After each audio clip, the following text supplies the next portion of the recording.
तो इलास्टिसिटी और demand calculate करने के बाद आइए देखते हैं कि आखिर इसके प्रैक्टिकल एप्लीकेशन क्यों। देखिए, कोई भी चीज आपको जो पढ़ाई जा रही है उसमें आपको ये विशेष ध्यान देना है कि इस चीज को कैसे इस्तेमाल किया जाएगा, कैसे इसको आप यूज करेंगे अपने मैनेजरियल डिसीजन मेकिंग। तो इसके प्रैक्टिकल एप्लीकेशन किसी भी कॉन्सेप्ट की, आप इकोनॉमिक्स पढ़ रहे हैं, मार्केटिंग पढ़ रहे हैं, एचआर पढ़ रहे हैं, बहुत ही देखिए ये जो मैनेजमेंट का एरिया है ना, ये बहुत प्रैक्टिकल एरिया है। तो आपको क्या करना है, आप कोई भी चीज पर ये विशेष ध्यान रखें कि इसको हम अपनी लाइफ में कैसे और कहाँ पे इसमें हम जो है बिजनेस में इसको अप्लाई कर सकते हैं। तो प्रैक्टिकल एप्लीकेशन पर जरा बात कर लेते हैं प्राइस इलास्टिसिटी और डिमांड की। मेथड्स तो हम लोगों ने देखे, 3 मेथड्स कौन कौन से थे, टोटल एक्सपेंडिचर और पॉइंट मेथड और आर्क मेथड। टोटल एक्सपेंडिचर में क्या कर रहे थे हम लोग, टोटल एक्सपेंडिचर में हम लोग देख रहे थे कि भाई जो हमारा, देखिए क्या होता है टोटल एक्सपेंडिचर। टोटल एक्सपेंडिचर में अगर हमारा एक्सपेंडिचर प्राइस कम हो रहा है, एक्सपेंडिचर भी कम हो रहा है, प्राइस बढ़ रहा है, एक्सपेंडिचर भी बढ़ रहा है, तो एक से ज्यादा कोई फर्क नहीं पड़ रहा है एक्सपेंडिचर पे, तो एक है। और अगर प्राइस बढ़ रहा है, एक्सपेंडिचर भी बढ़ रहा है, प्राइस घट रहा है, एक्सपेंडिचर भी घट रहा है, तो एक से कम। पॉइंट मेथड में अपर सेगमेंट लोअर सेगमेंट की बात करी जा रही थी, इससे कैलकुलेट कर रहे थे। लोअर सेगमेंट न्यूमरेटर में था, अपर सेगमेंट डिनोमिनेटर में था। आर्क मेथड में क्या किया, आर्क मेथड में 2 पॉइंट्स पे हम लोगों ने प्राइसेस ले लिए, क्वांटिटी डिमांडेड ले ली, वैल्यूज पुट कर दी फॉर्मूले में, इस फॉर्मूले में, और कैलकुलेट कर दिया, निकल आए। अब प्रैक्टिकल एप्लीकेशंस की बात कर लेते हैं। प्रोडक्शन प्लानिंग, सबसे पहले क्या फायदा है, प्रोडक्शन प्लानिंग। प्रोडक्शन क्या होता है कि आखिर कितना प्रोड्यूस किया जाए, इसकी पहले से प्लानिंग करनी पड़ेगी। क्यों करनी पड़ेगी, क्योंकि प्रोड्यूस करने के लिए हमें डिफरेंट रिसोर्सेज चाहिए, रॉ मटेरियल चाहिए, मशीन्स चाहिए, लेबर चाहिए, स्टोरेज स्पेस चाहिए, समझ रहे हैं। तो प्रोडक्शन प्लानिंग में ये हमारी किस तरह से सहायता करने वाली है, it helps a producer to decide about the volume of production, यानी कितना वॉल्यूम प्रोड्यूस किया जाए। अगर डिमांड प्रोडक्ट की इनइलास्टिक तो स्पेसिफिक क्वांटिटीज हमें बनानी पड़ानी पड़ेंगी, ठीक है। अगर डिमांड कैसी है, inelastic, if the demand for his product is inelastic, specific quantities can be produced while he has to produce different quantities if the demand is elastic। आपको पता है डिमांड इलास्टिक है, कोई फर्क ही नहीं पड़ने वाला है, क्या प्रोड्यूस करते हैं ठीक है। लेकिन आपको अगर लगता है कि इलास्टिक डिमांड है, इसमें चेंज आ जाएगा, तो आपको ध्यान रखना पड़ेगा प्राइस चेंजेस, प्राइस के चेंज के परिवर्तन के साथ साथ क्या चेंज आएगा हमारे क्वांटिटी डिमांड में, उसी के हिसाब से प्रोड्यूस करके पहले से रख मत लीजिए। Helps in fixing the prices of different goods. तो इलास्टिसिटी और डिमांड से आप क्या करेंगे, अपने प्राइस डिसाइड करने में आपको मदद मिलेगी। प्रोड्यूसर क्या करेगा, बनाने वाला जो है, बेचने वाला, तो प्रोड्यूसर जो है अपनी प्रोडक्ट की प्राइसिंग करते वक्त ये ध्यान रखेगा कि हमारे प्रोडक्ट की डिमांड अगर इतनी इलास्टिक है, कोई फर्क नहीं पड़ रहा है, तो वो हायर प्राइस पे जा सकता है, और अगर डिमांड इलास्टिक है तो वो लोअर प्राइस रखेगा। तो प्राइस इंक्रीज पॉलिसी जो है ये भी डिमांड इलास्टिसिटी के हिसाब से चलेगी, समझ गया। और अगर मान लीजिए उसकी मोनोपोली है तो प्राइस डिस्क्रिमिनेशन भी इसी हिसाब से करेगा। तो it helps a producer to fix the price of his product. If the demand for this product is inelastic, he can fix a higher price, and if the demand is elastic, he has to charge a lower price. Thus, price increase policy is to be followed if the demand is inelastic in the market, and price decrease policy is to be followed if the demand is elastic. Similarly, it helps a monopolist to practice price discrimination on the basis of elasticity of demand, यानी price fix करने में भी इसका बहुत ज्यादा इस्तेमाल या ध्यान रखना चाहिए। नहीं इलास्टिक डिमांड है, आपने प्राइस बढ़ा दिया, लोगों ने आपको प्रोडक्ट को खरीदना ही छोड़ दिया, ठीक है। तो प्राइस इलास्टिसिटी कॉन्सेप्ट यहाँ पर भी इस्तेमाल। It helps in fixing the rewards for factor input. Factor input क्या है, देखिए 4 फैक्टर्स है प्रोडक्शन, जिनके थ्रू आप कोई भी चीज प्रोड्यूस करते हो। मगर फैक्टर रिवॉर्ड्स क्या है? Factor rewards refers to the price paid for their services in the production process. It helps the producer to determine the rewards for factors of production. If the demand for any factor unit is inelastic, the producer has to pay higher reward for it and vice versa. मतलब factors of production पहले समझिए क्या है? LLC, land, labour, capital और earn. Land क्या है? Land है हमारी सारे नेचुरल रिसोर्सेस। लेबर क्या है? लेबर है हमारे ह्यूमन रिसोर्सेस। कैपिटल क्या है? वो भी हमारे फाइनेंशियल रिसोर्सेस है। और एंटरप्रेन्योर कौन? जो इन सभी रिसोर्सेस को की व्यवस्था करता है, उसको मैनेज करता है और उसके थ्रू प्रोड्यूस करता है। अब इन सबको कितना रिवॉर्ड दिया जाए, कितने इसकी कॉस्ट बियर करी जाए, ये डिसाइड तो आप तभी करेंगे ना, क्योंकि इसी से तो कॉस्ट निकलेगी। तो यहाँ पे फैक्टर इनपुट्स के जो मतलब रिवॉर्ड है वो फिक्स करने जा रहे हैं, उसका कंपनसेशन फिक्स करने जा रहे हैं। तो आप ये भी तो देखेंगे कि हमारे प्रोडक्ट का प्राइस क्या होना चाहिए। अब डिमांड है इनइलास्टिक तो आप ज्यादा दे सकते हैं, और अगर डिमांड इलास्टिक है तो फिर आपको ध्यान रखना पड़ेगा कि यार कॉस्ट बढ़ेगी तो प्राइस बढ़ेगा, और प्राइस बढ़ेगा तो डिमांड हाथ से छिटक जाएगी क्योंकि आपकी डिमांड तो इलास्टिक है। तो इसलिए जो है ये ध्यान में रखा जाए कि आखिर हमारी डिमांड प्रोडक्ट की कैसी है, उसी के अकॉर्डिंग हम अपने फैक्टर इनपुट्स के रिवॉर्ड्स को भी फिक्स करें। Practical application of price elasticity पे बात हो रही है, तो ये हमें डिटरमाइन करता है, हेल्प करता है डिटरमाइन करने में कि आखिर फॉरेन एक्सचेंज का भी रेट क्या होना चाहिए। तो exchange rate refers to the rate at which currency of one country is converted into the currency of another country. Exchange rate क्या होता है?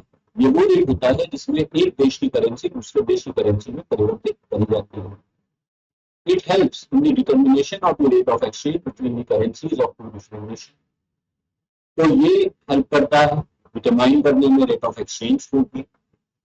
जैसे अगर डिमांड जो है वो यूएस डॉलर की बहुत ज्यादा है इंडियन रुपी के हिसाब से, तो क्या होगा?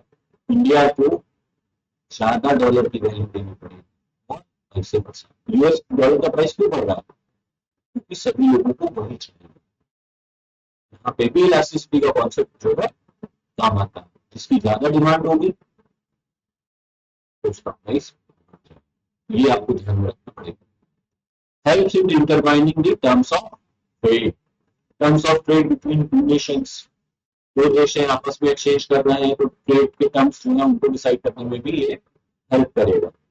The term of trade implies the rate at which the domestic goods are exchanged to foreign goods. For example, if the demand for Japan's product in India is inelastic, in that case we have to pay more in terms of our commodities to get 1 unit of a commodity from Japan. और अगर उल्टा है इसका, तो उल्टा कहने का तात्पर्य यह है कि अगर डिमांड इलास्टिक हो किसी प्रोडक्ट की तो आपको ज्यादा प्राइस पे करना पड़ेगा, और अगर इलास्टिक होगी तो फिर helps in fixing the rate of taxes. Taxes refers to the compulsory payment made by a citizen to the government periodically without expecting any direct return or benefit from. Tax क्या है? ये compulsory payment है जो एक citizen कर रहा है government को, और पीरियडिकली कर रहा है, निश्चित अंतराल पे कर रहा है, और साथ में उसको कोई डायरेक्ट बेनिफिट उसका नहीं एक्सपेक्ट कर रहा है। तो जो फाइनेंस मिनिस्ट्री होती है वो एक साउंड टैक्सेशन पॉलिसी कभी बना सकती है, उन प्रोडक्ट्स पे ज्यादा टैक्स लगा सकती है जिनकी डिमांड कैसी है? इलास्टिक है, और जिनकी इलास्टिक है उसको क्या करेगा? ज्यादा टैक्सेस नहीं लगाएगा, और डिमांड अगर बढ़ाना है तो क्या करेगा? सब्सिडी भी दे सकता है। Helps in declaration of public utilities. Public utilities are those institutions which provide certain essential goods to the general public at economical prices.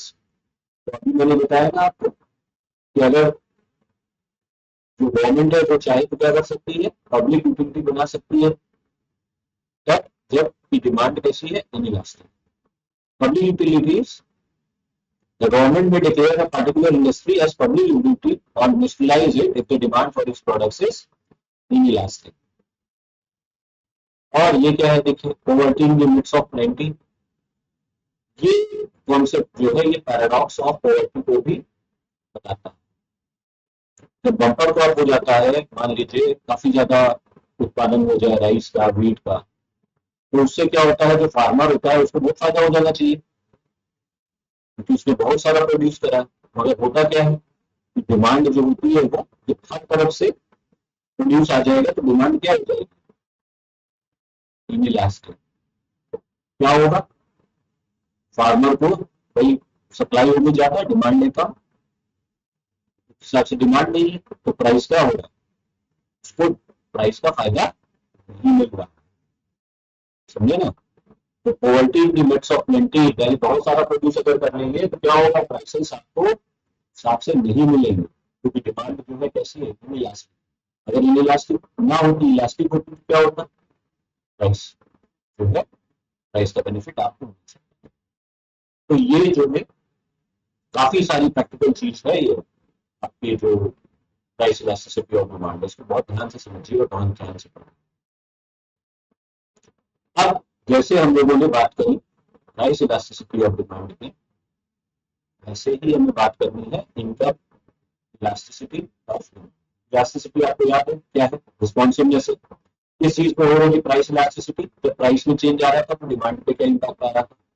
यहाँ पे चेंज कहाँ पे आ रहा है, इनकम में आ रहा है। किसकी इनकम में आ रहा है, जो हमारे कंज्यूमर है उसकी इनकम में। तो इनकम इलास्टिसिटी और डिमांड जो है क्या है, ये डिफाइन करती है रेशियो या proportional change in the quantity demanded of a commodity to a given proportional change in the income.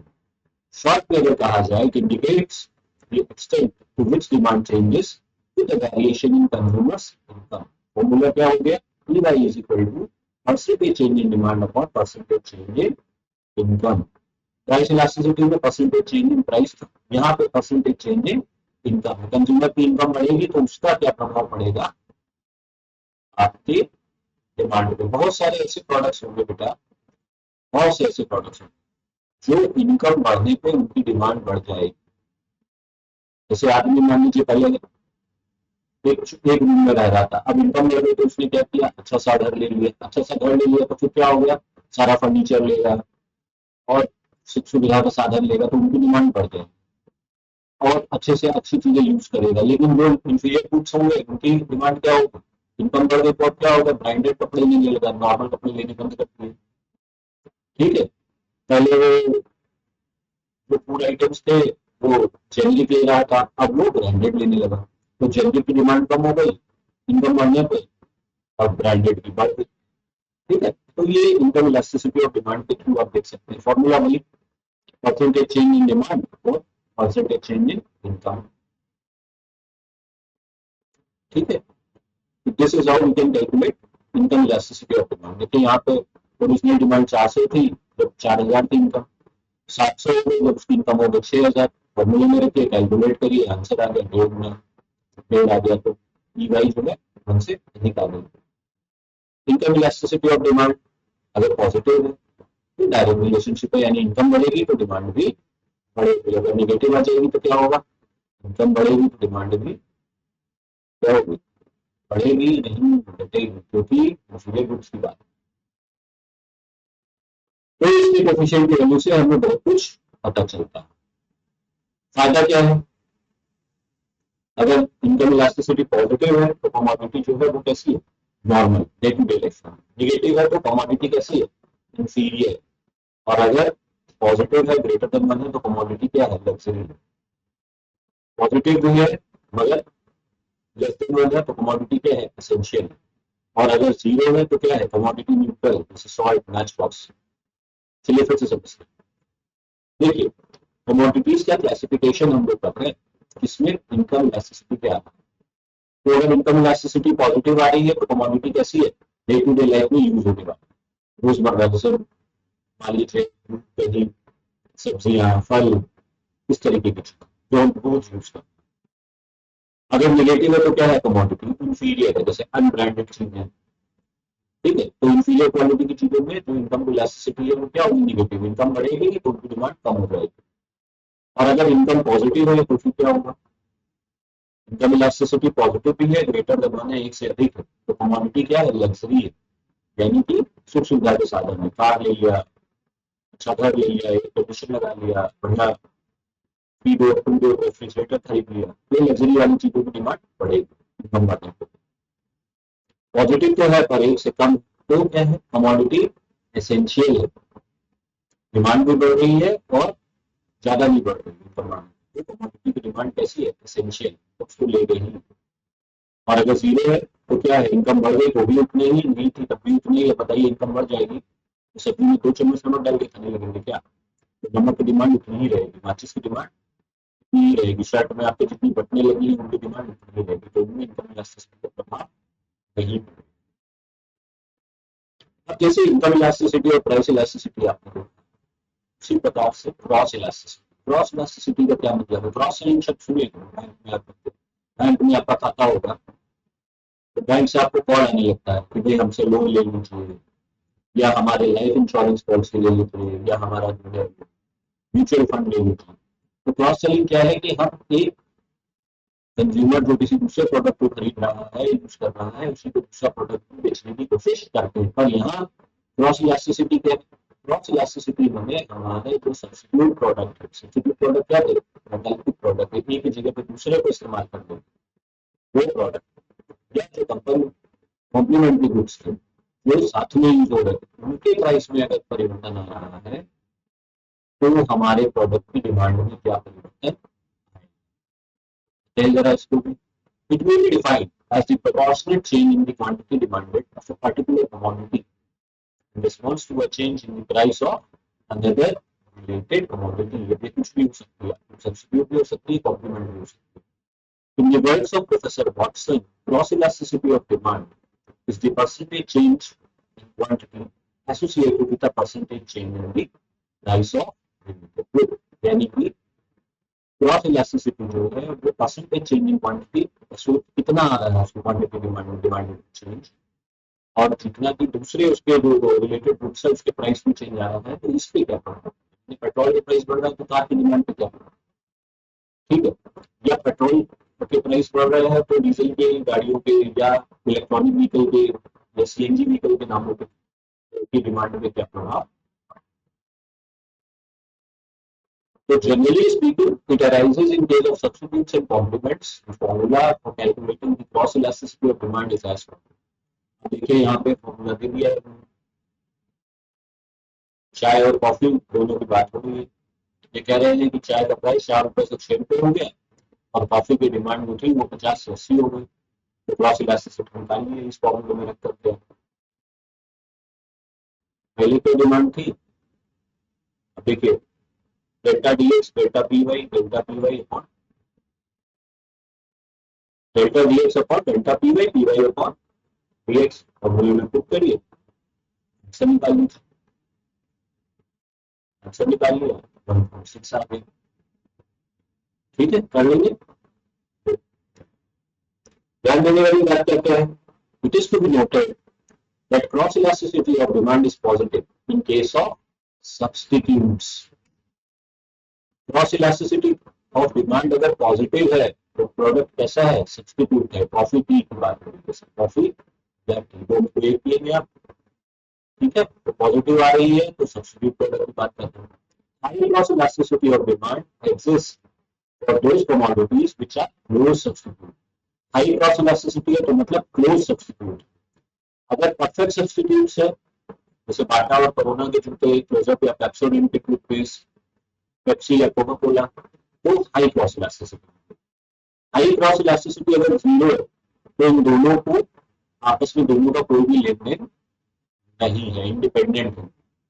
और क्रॉस इलास्टिसिटी अगर निगेटिव आ जाए तो वो क्या है? तो मतलब कॉम्प्लीमेंट है, जैसे कार और पेट्रोल, पेन और इन। ठीक है, बात समझिए ना। अगर क्रॉस इलास्टिसिटी में पॉजिटिव आ रहा है तो सब्स्टिट्यूट हो गए। हाई क्रॉस इलास्टिसिटी है, बहुत क्लोज सब्स्टिट्यूट है, परफेक्ट सब्स्टिट्यूट है। 0 है तो अनरिलेटेड है, और अगर रिलेटिव है तो बने कॉम्प्लीमेंट है, कॉम्प्लीमेंट्री है। समझ गए? तो क्रॉस इलास्टिसिटी। अब इसी प्रकार से एक इलास्टिसिटी हो, और ये क्या है? एडवर्टाइजिंग और इमोशनल इलास्टिसिटी ऑफ। आप देखते हैं ना प्रोडक्ट के बहुत से एडवर्टाइज आते हैं, एडवर्टाइज आना बंद हो जाए तो आपको लगता है कि पता नहीं है कंपनी अभी चल भी रही है कि नहीं। तो एडवर्टाइजिंग और promotional elasticity of demand. Advertising और प्रमोशनल इलास्टिसिटी ऑफ डिमांड क्या कहता है कि एडवर्टाइजिंग पे खर्चा करने के बाद डिमांड पे क्या प्रभाव? Most of the firms in the present marketing conditions spend considerable amount of money on advertisement and other such sales promotional activities with the object of promoting its sales. Advertising elasticity refers to the responsiveness, demand, or sales to change in advertising or other promotional expenses.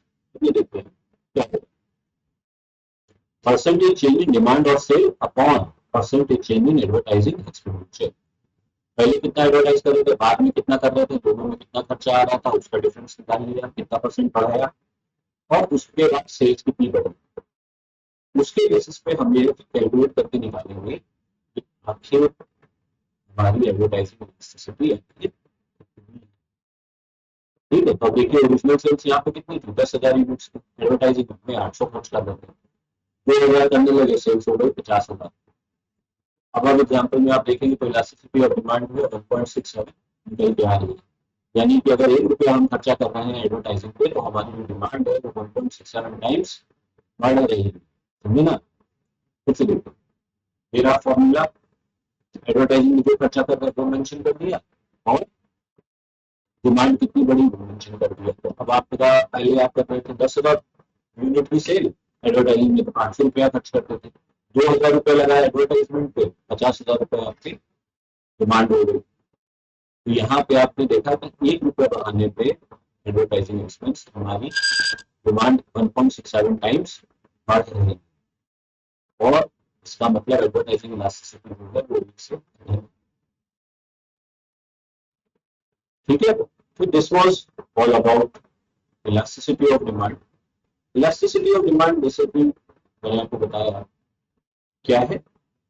Elasticity है demand, मतलब demand किस तरीके से react करेगी तब जब price में परिवर्तन है, जब उसकी इनकम में परिवर्तन है कंज्यूमर, जब एडवर्टाइजिंग में परिवर्तन है, एडवर्टाइजिंग एक्सपेंस में परिवर्तन है. ठीक है. क्रॉस इलास्टिसिटी मतलब दूसरे जो सब्सिडी गुड्स हैं या कॉम्प्लीमेंट्री गुड्स हैं उनके प्राइसेस में चेंज है तो हमारे प्रोडक्ट में उसका क्या प्रभाव पड़ने वाला है. तो इलास्टिसिटी ऑफ डिमांड बहुत यूजफुल कॉन्सेप्ट है और उसको बहुत अच्छे से समझिए, इसको रिवाइज करिए, कोई भी दिक्कत नहीं हो तो आप कॉन्टैक्ट करिए. Thank you.